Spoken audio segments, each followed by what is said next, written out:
Bonjour, aujourd'hui nous allons voir comment faire une demande pour obtenir l'autorisation de faire les ordonnances pour une personne de notre famille qui est née dans les 110 dernières années.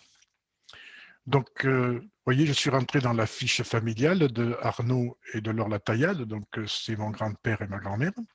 J'ai cliqué ici sur l'icône vert et vous voyez ici, j'ai réservé des noms d'ancêtres. Et ici, vous voyez, Robert Jean Daror, qui est mon oncle, je souhaite, ou Raoul, vous voyez, ce sont mes deux oncles, je souhaite faire les ordonnances pour l'un des deux. Donc, il faut que je clique ici. Donc, d'abord, il faut bien lire ce qu'il y a écrit ici. Vous voyez, cette personne est née au cours des 110 dernières années. Il faut une autorisation d'un proche parent pour accomplir ces ordonnances. Donc, moi, je vous conseille de lire tout. Donc, on va cliquer sur en savoir davantage. Voilà, pour que vous puissiez bien voir les règles de l'Église, hein. Voilà, donc pour des personnes nées il y a moins de 110 ans, si vous n'êtes pas le conjoint, l'enfant, le père ou la mère ou le frère ou la sœur du défunt, veuillez obtenir l'autorisation du parent le plus proche. Donc les parents, c'est bien entendu le conjoint, l'enfant, le père ou la mère, le frère ou la sœur du défunt. Ce n'est pas le cousin au deuxième degré, etc. Parce qu'en France, parents, ça englobe une grande quantité de renseignements. Donc, le parent, il s'agit bien de la famille proche. Donc, je répète, conjoint, non divorcé, bien entendu, père, mère, frère, sœur ou enfant.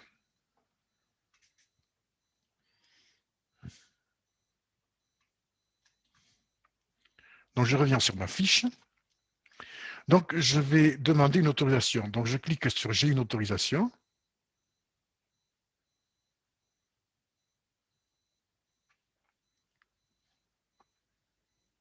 Et un écran va apparaître.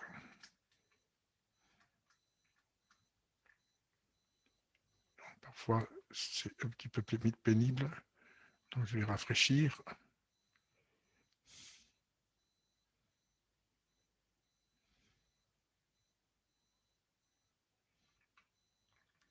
Bon, je vais revenir donc ici.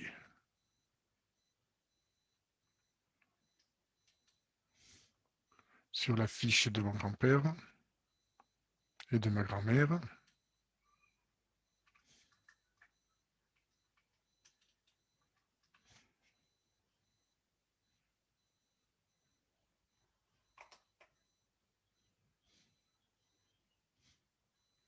Voilà. Donc je reviens ici, j'ai une autorisation. Donc je clique sur j'ai une autorisation. Voilà. Et vous avez donc l'écran qui apparaît. Donc vous voyez, demander des ordonnances pour Robert Jean Daror. Donc le conjoint de Robert Jean Daror est-il encore en vie? Vous marquez non, voilà, il était célibataire, etc. Donc vous marquez exactement la situation familiale de Robert Jean Daror. Donc là, dans ce cas-là, ma tante est décédée. Je marque mon adresse électronique, je marque mon numéro de téléphone et je saisis l'adresse postale du destinataire. Voilà, donc on va le faire.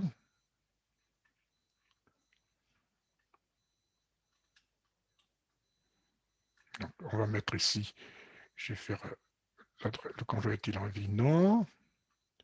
Quel membre de la famille de Robert Jean Daror vous a donné son autorisation? Donc on va marquer, puisque ses frères et sœurs sont décédés, donc considérons que c'est l'enfant. Et là, on va marquer automatiquement ici, vous voyez, le nom de la personne qui nous a donné l'autorisation.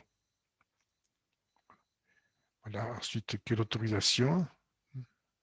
Voilà, saisir le nom et le prénom, l'adresse électronique ou le numéro de téléphone ou l'adresse postale. C'est l'un ou l'autre, vous n'êtes pas obligé de les mettre tous.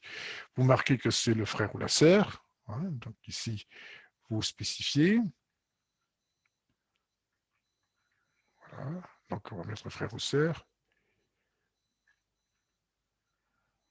Voilà, donc une autorisation écrite, une autorisation verbale. Je marque mes propres coordonnées et voilà. Et ensuite, je marque que je comprends que Family Search se réserve un truc et je transmets. Voilà, donc moi, je ne vais pas le faire, bien entendu, parce que je n'ai pas demandé l'autorisation à mes cousins. pour l'instant.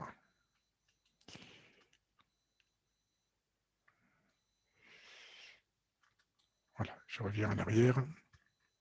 Voilà, voilà ce que vous devez faire pour demander une autorisation pour une personne de votre famille directe ou collatérale, hein, qui est née dans les 110 dernières années. Bon, au-delà des 110 ans, vous n'avez aucun problème.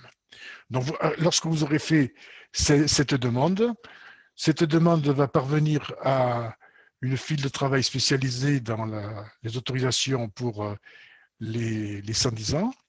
Ces personnes travailleront sur votre arbre familial, vous donneront ou ne vous donneront pas l'autorisation en fonction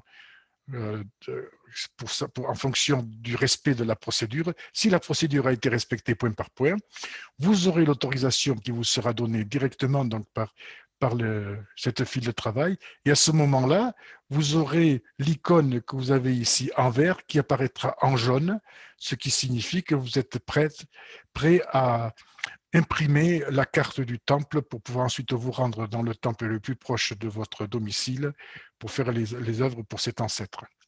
Donc voilà la procédure qu'il faut suivre obligatoirement pour obtenir une autorisation pour quelqu'un qui est né dans les 110 dernières années et qui est décédé.